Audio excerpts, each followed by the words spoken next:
আসসালামু আলাইকুম ওরহমতুল্লাহি আবরকাতহ। আল্লাহ তালা আপনাদের উপর শান্তি ও রহমত ও বরকত বর্ষিত করুক। তবে বিষয় বলতে,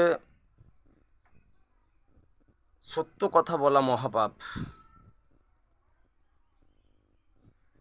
যারা সহজ শিক্ষা দেয়, যারা কোরআন শিক্ষা দেয় এবং আরও অন্য অন্য আদার্স যে সমস্ত শিক্ষাগুলো দেয়, মা বাবা প্রত্যেকের, হিন্দু মুসলমান সবার ভালোর জন্যই দেয়, যে আমার সন্তানটা কোনো ডাক্তার হবে বা ইঞ্জিনিয়ার হবে বা হবে, যাই হোক।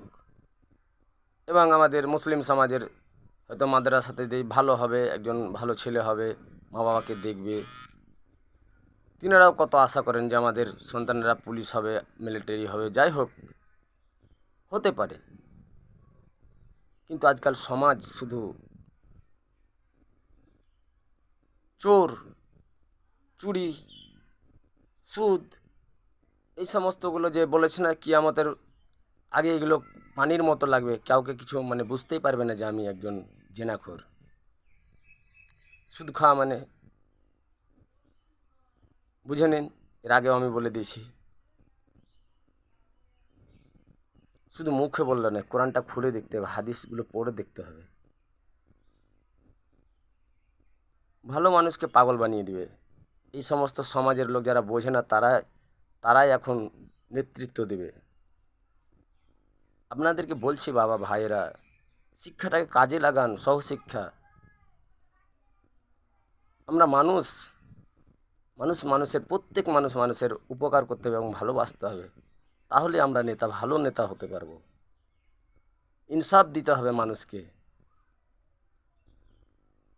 যেমন এত সব নেশাদার দ্রব্য, আমি সব কাজ করেছি। নেশাদার দ্রব্য, লটারি কাটা, এই সমস্তগুলো, এগুলো কারা করেছে? যারা তো কাটছে, যারা নেশা করছে, তারা তো এক পাপী। কিন্তু যারা বানাচ্ছে তারা কি? যারা লাইসেন্স দিচ্ছে তারা কি? প্রত্যেককে বলে দিচ্ছি, আপনারা যে সমস্ত